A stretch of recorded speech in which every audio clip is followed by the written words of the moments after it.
Chapitre 12. Le corps du Christ en action. Ce que nous pouvons tous faire. Dieu a pour spécialité d'utiliser l'improbable pour accomplir des miracles. Pour manifester sa gloire, il a choisi un vieil homme, sans enfant, à la tête d'une famille peu nombreuse et à partir de lui, il a établi une nation dont les descendants seraient plus nombreux que les étoiles et à travers laquelle la terre entière serait bénie. Genèse 12, verset 3 et Genèse 15, verset 5. Ici, on parle d'Abraham. Pour abattre un géant qui terrorisait toute l'armée d'Israël, Dieu a appelé un berger qui ignorait comment s'équiper pour combattre. Surtout, l'équipement était trop grand pour lui. Pour bâtir l'Église de Jésus-Christ et bouleverser le monde, Dieu s'est servi de l'équipe la plus improbable, composée de femmes ordinaires et de simples pécheurs. Ni beaucoup de sages, un peu plus loin, ni beaucoup de puissants, ni beaucoup de nobles. On peut lire dans 1 Corinthiens 1, verset 26. Tous qualifiés pour la justice. Dieu utilise les choses folles et faibles de ce monde pour accomplir sa volonté sur la terre, ce qui signifie tout simplement que je suis qualifié pour faire partie de son équipe. Nous le sommes tous. Et s'agissant de réclamer la justice pour les opprimés, il n'a pas établi de liste de recrutement particulière. Son intention est de nous utiliser, vous et moi. Il n'a pas d'autre plan. En réalité, c'est précisément en vue de ces bonnes œuvres que nous avons été créés. Elles ne nous sauvent pas et elles ne nous justifient pas devant Dieu, mais elles nous permettent d'accomplir le dessein pour lequel notre Père nous a donné la vie. Paul a écrit, « Car nous sommes son ouvrage. Nous avons été créés en Christ Jésus pour des œuvres bonnes que Dieu a préparées d'avance afin que nous les pratiquions. » Éphésiens 2, verset 10. Et que sont les bonnes œuvres? On peut lire dans Michée 6.8, qui est un très beau chant aussi. « On t'a fait connaître, ô homme, ce qui est bien, et ce que l'Éternel demande de toi, c'est que tu pratiques le droit, que tu aimes la loyauté et que tu marches humblement avec ton Dieu. » Une fois encore, quand le prophète Ésaïe nous dit d'apprendre à faire le bien, il poursuit avec une exhortation plus spécifique. En Ésaïe 1.17, « Recherchez le droit, ramenez l'oppresseur dans le bon chemin, faites droit à l'orphelin et défendez la veuve. » Nous avons tous l'honneur de pouvoir jouer un rôle dans la quête de justice dans un monde d'hommes et de femmes et d'enfants vulnérables. Comme toutes les bonnes œuvres au cœur des priorités de Dieu, cette mission concerne chacun d'entre nous. De plus, chaque membre du corps du Christ a une fonction très concrète à remplir. Il est clair que nous n'avons pas tous le même rôle à jouer et il est essentiel d'évaluer les talents particuliers et les connaissances qui nous ont été donnés pour le travail. Le Christ accepte toutefois chaque offrande et considère souvent le plus humble des dons comme le plus grand. Rechercher la justice consiste à faire pencher la vérité et le pouvoir en faveur des opprimés, et les divers dons du corps du Christ sont alors appelés à servir pour sa gloire. Berger et enseignant. Certains seront peut-être surpris de l'apprendre, mais l'une des tâches essentielles, centrales dans la recherche de la justice incombe aux bergers et aux enseignants du corps du Christ. Ce sont eux qui nous aident à connaître Dieu. Or, notre engagement envers la cause de la justice n'est ni plus ni moins que le prolongement de notre désir de suivre notre Sauveur. Si toute l'armée de Dieu ne le connaît pas assez pour entendre sa voix, elle peut ignorer son appel au combat. À l'inverse, et c'est peut-être pire, les enfants de Dieu peuvent s'égarer dans une lutte passionnée pour la justice en répondant uniquement à l'appel charnel des hommes dans un combat où ils finiront par n'écouter que la voix du pouvoir à l'état brut. Par leurs enseignements, de la parole de Dieu, nos bergers pasteurs et autres responsables d'Église nous amènent à connaître la passion de notre Père pour la justice, la compassion du Christ pour les opprimés, la sainte condamnation de Dieu à l'abus du pouvoir et son profond désir de secourir les plus vulnérables.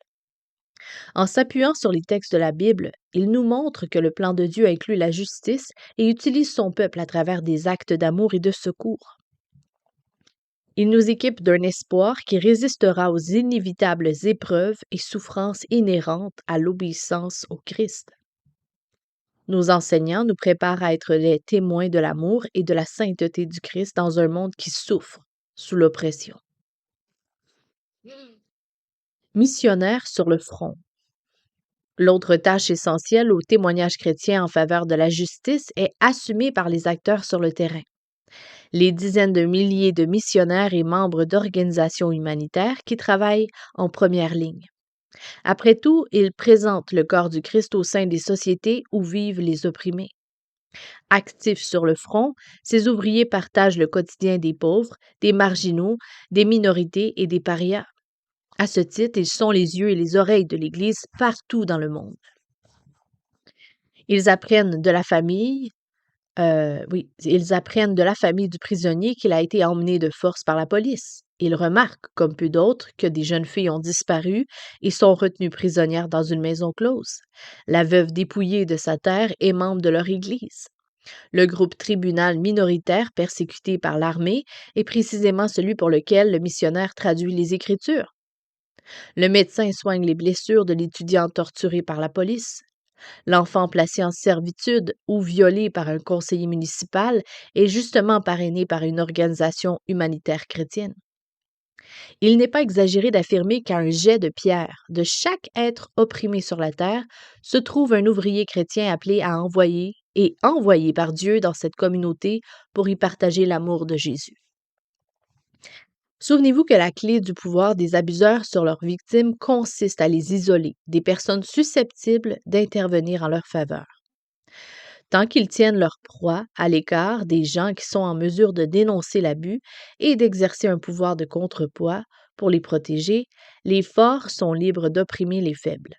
La première intervention de Dieu pour permettre au corps du Christ de faire justice aux malheureux a donc été de briser l'isolement des plus vulnérables en envoyant ses témoins dans chaque ville, village, hameau, coin et recoin de ce vaste monde. L'œuvre accomplie par Dieu à travers ceux qui ont obéi à l'appel du Christ à aller jusqu'aux extrémités de la terre n'est-elle pas étonnante?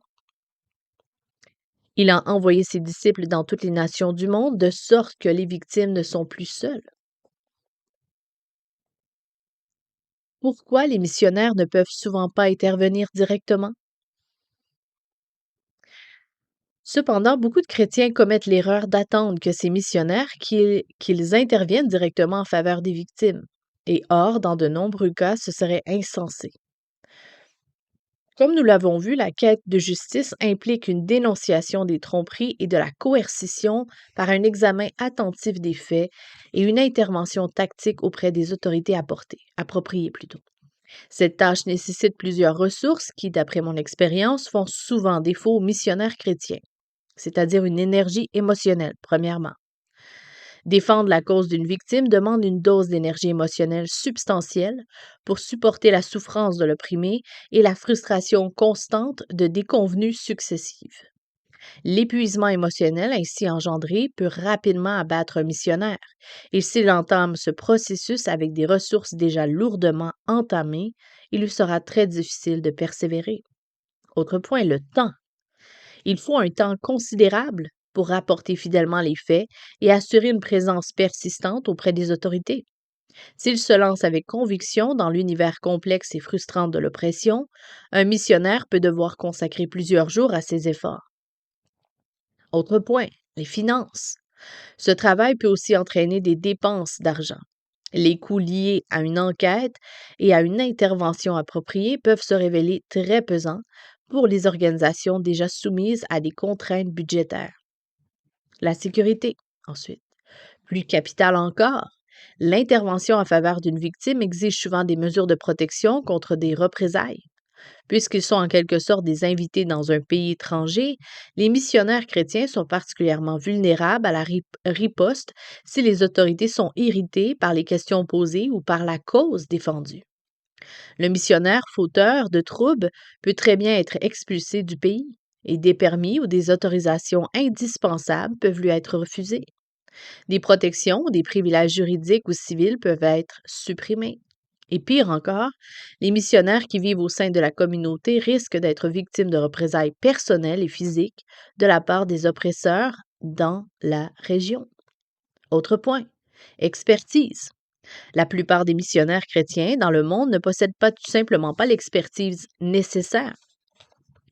Très peu de membres du personnel humanitaire sont expérimentés en matière d'enquête criminelle, d'évaluation des risques, d'intervention légale, de relations gouvernementales et d'autres domaines de spécialisation souvent nécessaires dans pareil cas. Dès lors, quand des besoins particuliers d'enfants, de veuves, de prisonniers ou de réfugiés abusés parviennent à leurs oreilles, ces acteurs de terrain n'occupent généralement pas une position très solide pour intervenir directement en leur faveur. Il n'est pas juste d'attendre d'eux qu'ils le fassent. Certes, la victime opprimée vaut largement l'investissement en énergie émotionnelle, en temps, en ressources, en protection personnelle et connaissances exigées par sa cause. Cela n'implique pas pour autant que parmi toute la richesse du corps du Christ, seul le personnel humanitaire de première ligne doive s'en charger.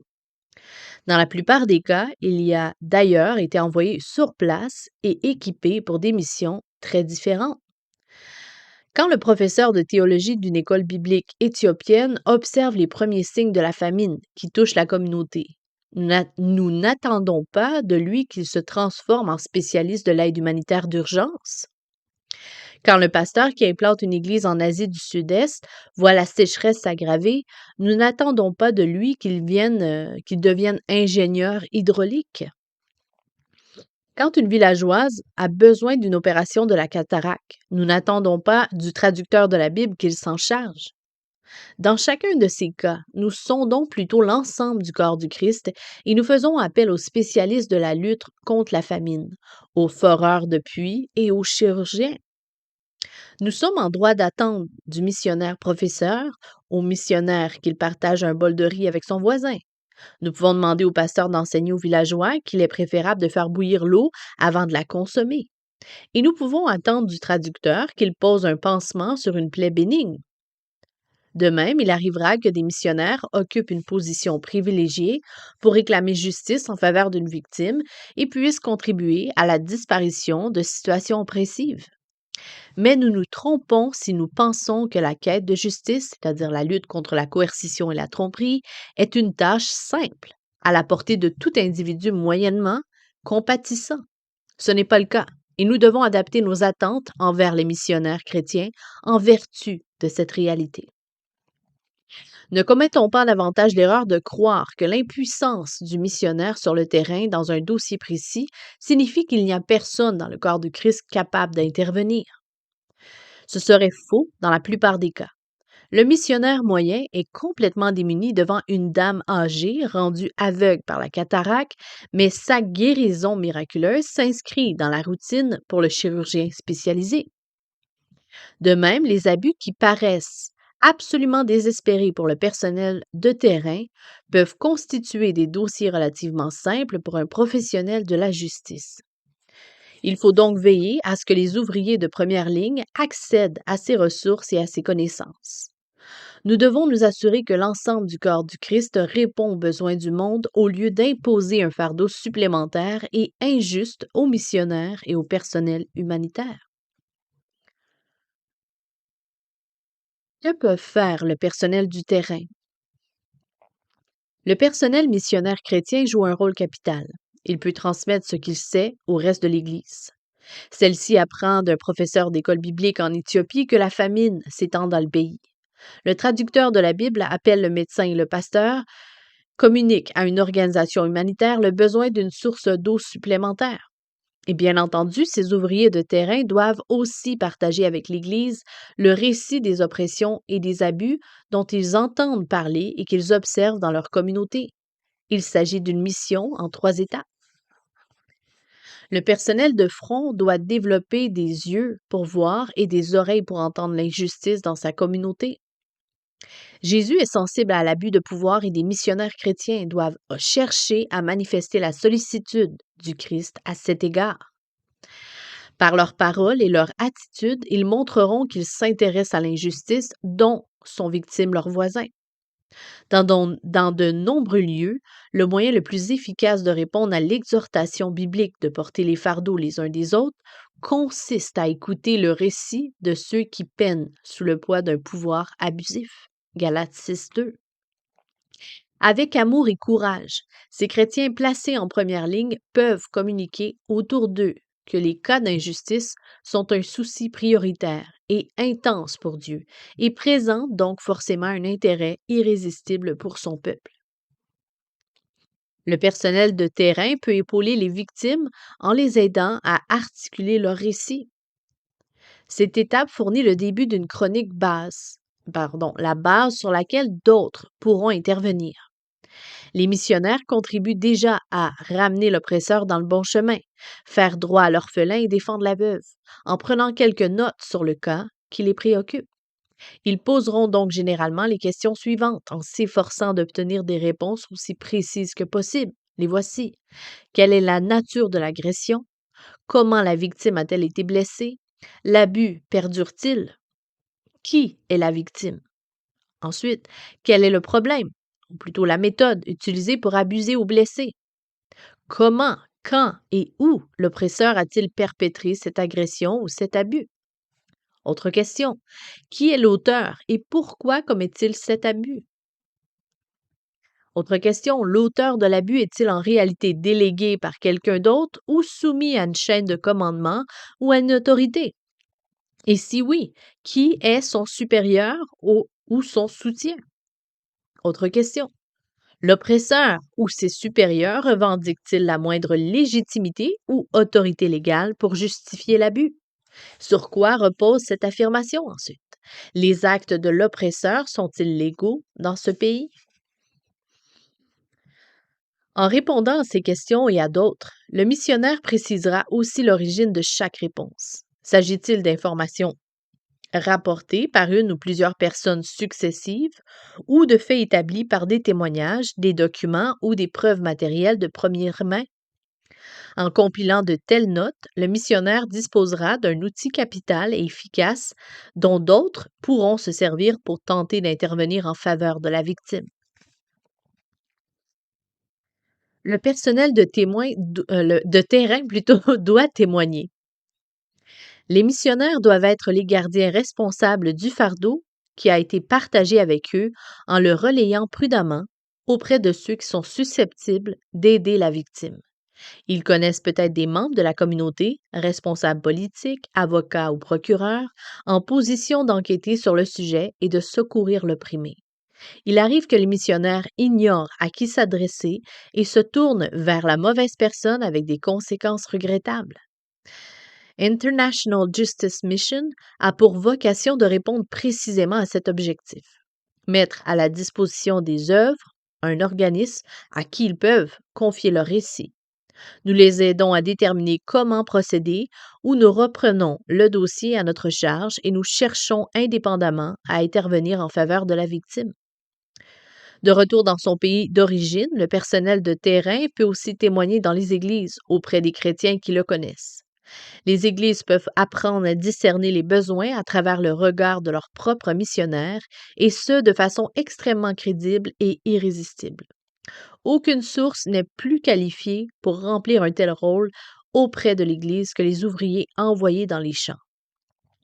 À travers ces trois étapes fondamentales, le personnel de terrain aime son prochain à l'instar du bon samaritain.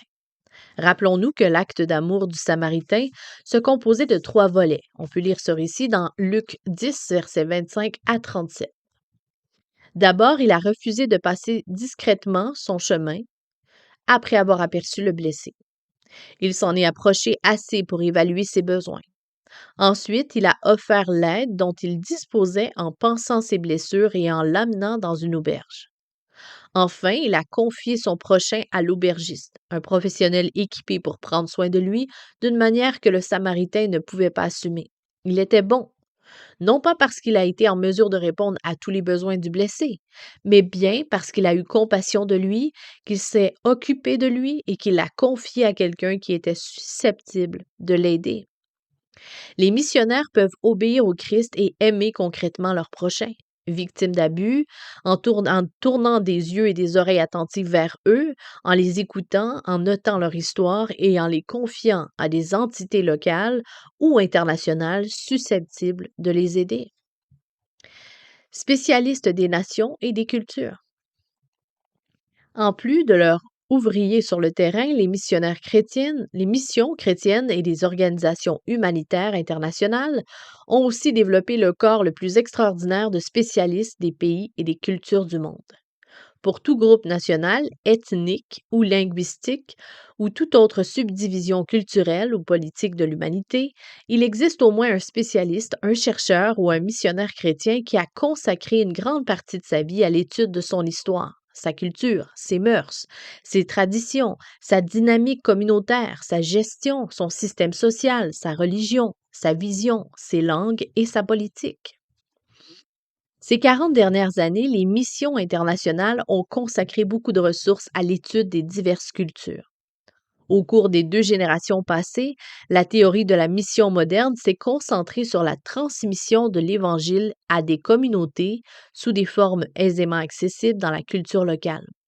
Les missionnaires occidentaux ne sont plus considérés comme des dispensateurs de la culture occidentale depuis longtemps. Ils ont plutôt appris à être des étudiants de la culture dans laquelle ils pénètrent.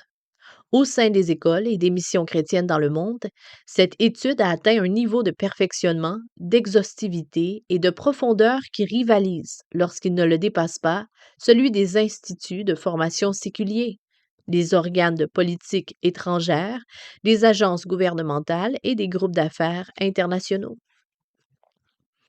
Comme dans toute communauté, il arrive que l'expertise interculturelle soit pervertie par l'idéologie ou certaines excentricités personnelles. Mais en règle générale, si je veux savoir quelque chose sur la population, la société et la culture de la Mongolie, du Sri Lanka ou du Kazakhstan, du Sierra Leone, du Paraguay ou d'Iran ou d'Afghanistan, je préfère faire appel aux connaissances conjointes des réseaux missionnaires et des services interculturels chrétiens qu'au ministère des Affaires étrangères ou aux meilleures écoles de diplomatie ou de politique étrangère du pays. Bien sûr, quand je le peux, j'apprécie aussi de disposer du résultat de leurs recherches, de leur sagesse et de leur expérience. Et je me réjouis d'ailleurs d'y avoir accès la plupart du temps. Cette somme de connaissances et d'expertise au sein de la communauté chrétienne internationale est extrêmement utile au service de la justice. L'expérience et le savoir-faire des chrétiens sur les questions pratiques liées à l'accès à un pays, sa logistique, sa sécurité, sa géographie, ses transports et sa langue peuvent se révéler indispensables pour mener une enquête et intervenir le cas échéant. Il est très important d'analyser la structure du pouvoir dans une société ainsi que sa dynamique communautaire, ses sensibilités culturelles et son contexte historique pour mettre au point une intervention chirurgicale et efficace. Or, une bonne partie de cette analyse a déjà été menée par un réseau d'organismes et d'institutions chrétiennes. Quand International Justice Mission prend un dossier en charge à Manille, en Inde, au Chiapas ou à Bujumbura, elle commence toujours par consulter ses réseaux d'experts des nations et des cultures dans le corps du Christ. Ces spécialistes sont issus d'organisations missionnaires, d'universités, d'organismes gouvernementaux, d'entreprises, de groupes de réflexion, de milieux politiques, la liste est longue. Ils nous aident à effectuer une analyse rapide mais approfondie qui pourrait demander plusieurs années ou plusieurs générations de travail à une autre organisation de défense des droits de l'homme.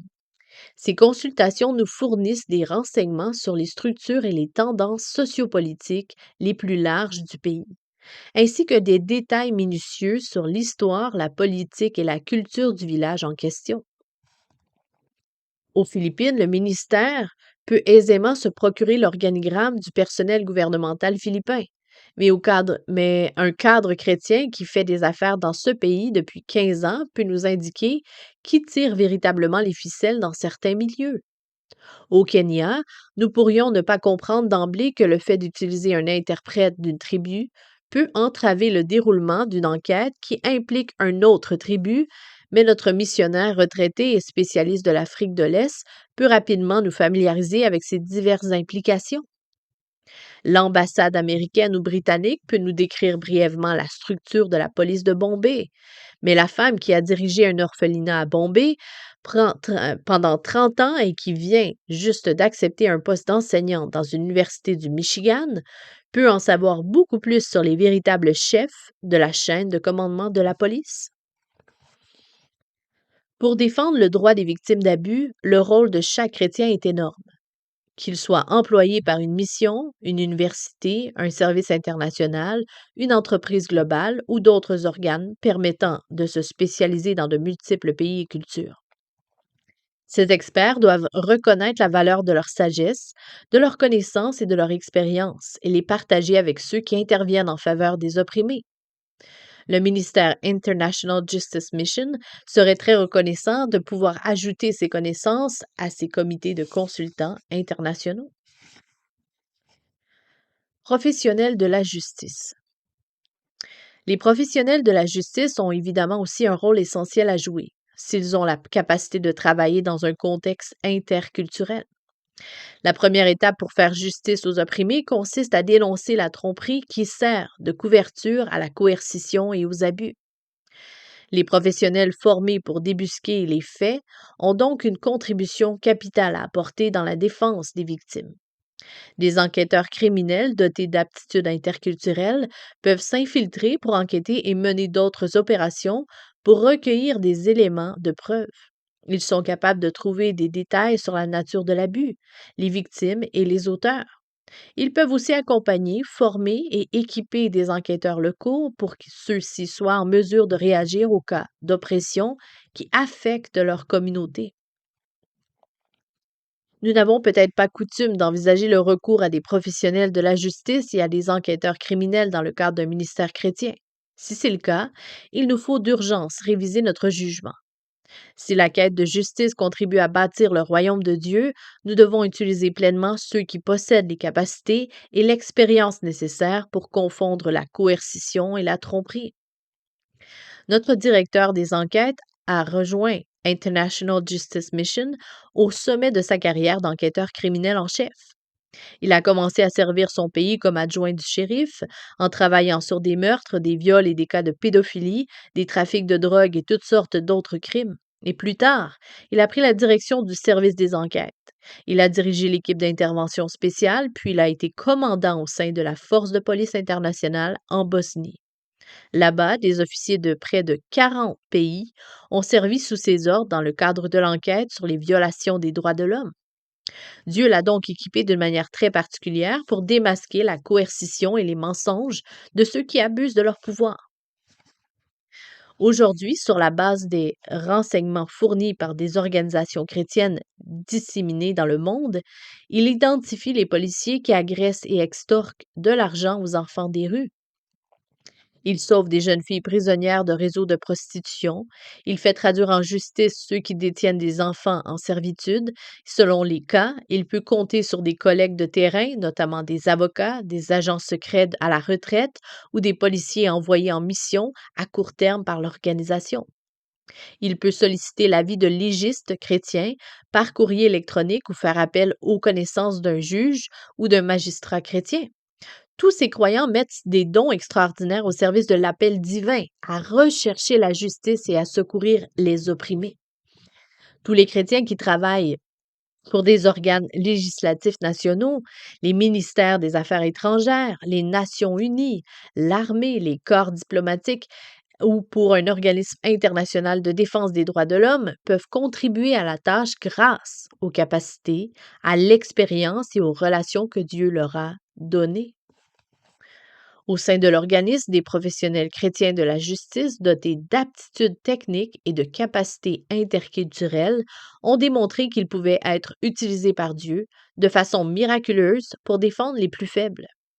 Ce ministère exige sans aucun doute une combinaison extraordinaire de dons. La sensibilité des situations et les risques sérieux liés au travail dans ces contextes nécessitent une excellence professionnelle et des connaissances techniques sans faille.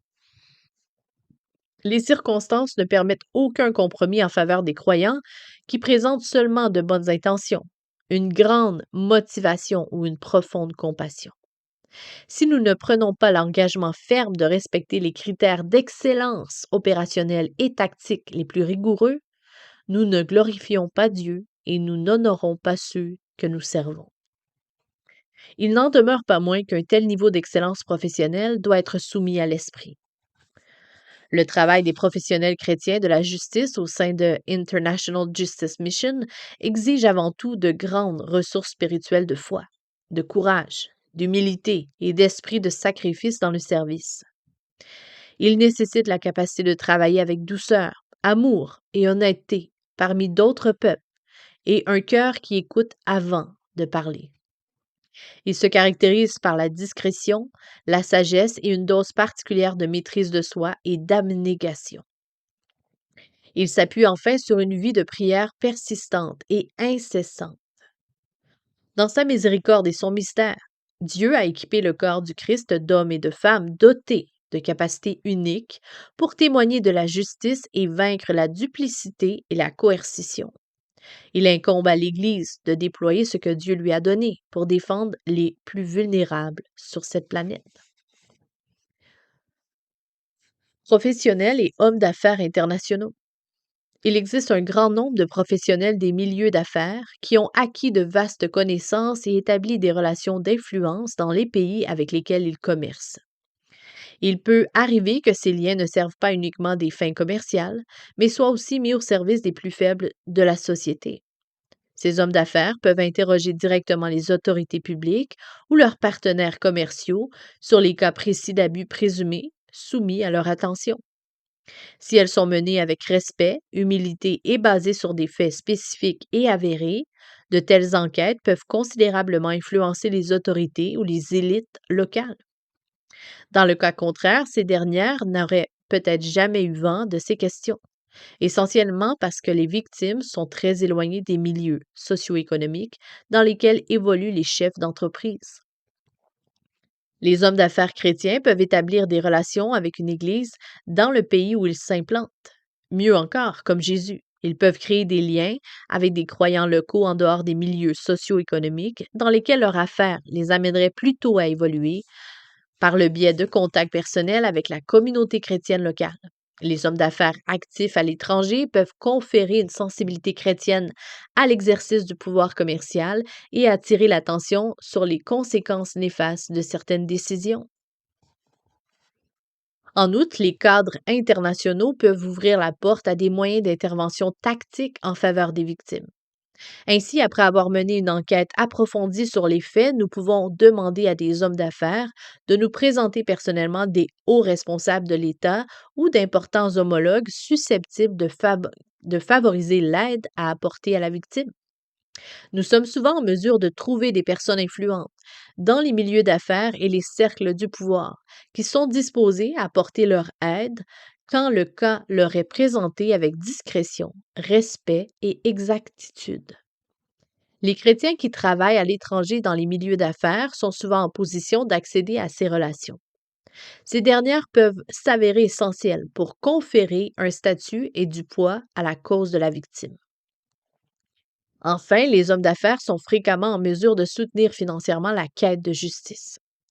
Lorsque les pauvres doivent recourir à l'aide du professionnel pour leur protection, ils ne sont généralement pas en mesure de les rémunérer. Même si des professionnels locaux ou internationaux sont prêts à offrir leurs services, il convient de financer leurs moyens de subsistance, leurs frais et leur coordination. Les hommes d'affaires ont donc la possibilité de participer directement à l'œuvre de Dieu en finançant l'accès des plus défavorisés à une justice de qualité.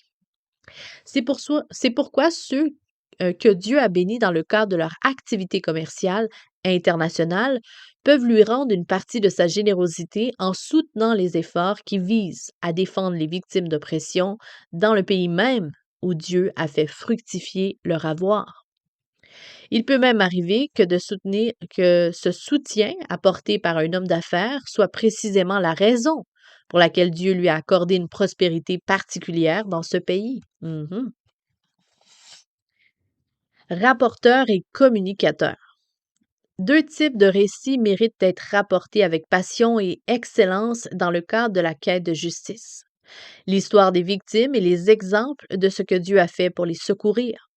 Le petit garçon vendu en servitude, la jeune fille prisonnière de proxénète, l'étudiant torturé par des soldats, la veuve chassée de sa terre, Tous méritent que l'on rapporte leur histoire avec honnêteté, authenticité, puissance et vivacité. Les auteurs, les producteurs, les artistes et les professionnels des médias au sein de notre communauté chrétienne peuvent jouer un rôle essentiel pour délivrer les opprimés en parlant d'eux avec toute la conviction, la clarté et la vivacité du don qu'ils ont reçu pour la communication.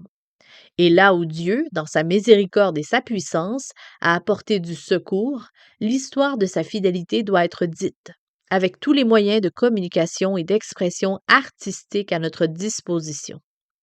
Ces récits donnent de l'espoir et du courage aux affligés et témoignent de la gloire de Dieu. Ce que tout chrétien peut faire, aller, envoyer ou prier. Dans sa grâce, Dieu a prévu un rôle pour chaque chrétien dans son œuvre en faveur de la justice. Chaque disciple de Jésus-Christ doit considérer l'assistance aux opprimés comme un élément en part entière de son quotidien chrétien, simplement parce qu'il est appelé à imiter Dieu dans sa totalité. Nous pouvons tous être utilisés par Dieu pour transformer la vie d'êtres blessés par l'abus de pouvoir, pour secourir une victime d'oppression et de violence. Dans la quête biblique de justice, chaque chrétien réfléchi et compatissant peut connaître la joie, la satisfaction et l'enthousiasme d'être l'instrument de Dieu. Chacun d'entre nous peut aller, envoyer ou prier. Nous pouvons aller là où nous serons utiles. Certains d'entre nous, en particulier les professionnels de la justice, décrits plus haut, peuvent partir et mettre leur spécialisation à la disposition du royaume de Dieu dans le monde entier.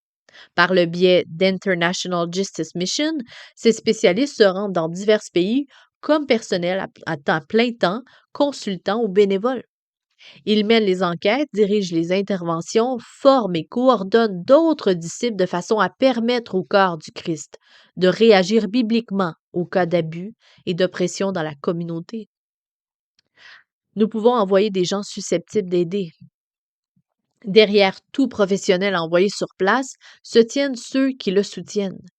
Ils permettent à certains d'entre nous d'exercer un ministère à temps plein pour répondre aux besoins de ceux qui sont trop faibles pour se défendre seuls. Ces parrains participent aux frais du projet et s'assurent que la pauvreté n'empêche pas les gens d'accéder à la justice quand ils en ont besoin.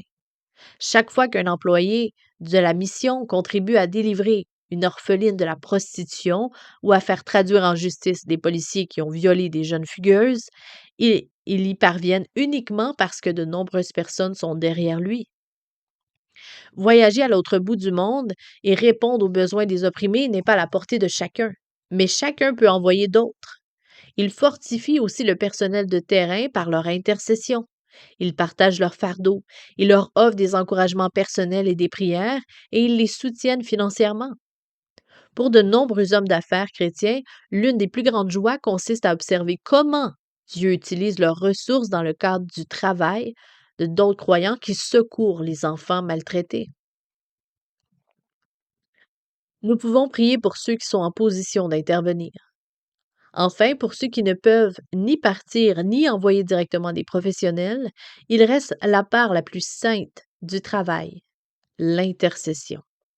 Chaque chrétien, jeune ou vieux, riche ou pauvre, éduqué ou non, peut présenter au Père les besoins d'un prisonnier détenu illégalement, le désespoir sans nom de la jeune prostituée, les blessures d'une victime de la torture, les fardeaux écrasants d'un enfant détenu en servitude. La mission dispose d'un vaste réseau de partenaires qui prient. Ils participent au sauvetage divin de l'orphelin et de la veuve alors que Dieu les sort du gouffre. Au fil du temps, ces partenaires apprennent à connaître et à aimer notre personnel et ils nous soutiennent, nous et nos familles, dans la prière. Ils apprennent à connaître les victimes d'abus dans les minuscules villages ou dans des mégapoles et ils mettent Dieu au défi de manifester sa compassion et sa justice. Ils se familiarisent avec Dieu. Ils voient sa fidélité, sa tendre sollicitude et ses voies mystérieuses. Ainsi, chaque chrétien peut proclamer l'amour de Dieu et sa justice dans le monde. Quelle différence énorme nous pourrions faire, quel témoin nous pourrions être si même une fraction de la communauté chrétienne du monde occidental assumait réellement le ministère de la quête de justice dans le monde. Ainsi même, si un chrétien sur 10 demandait à Dieu de lui montrer comment il peut être utile, c'est-à-dire soit aller, envoyer ou prier, le monde recevrait un témoignage de justice que l'histoire attend encore d'observer. Bien entendu, comme chaque miracle qu'il a préparé d'avance pour cette terre, Dieu attend seulement que vous et moi tournions nos cœurs vers Jésus et persévérions dans notre dévotion en nous offrant à lui. Me voici, envoie-moi. Ésaïe 6, 8. Fin du livre.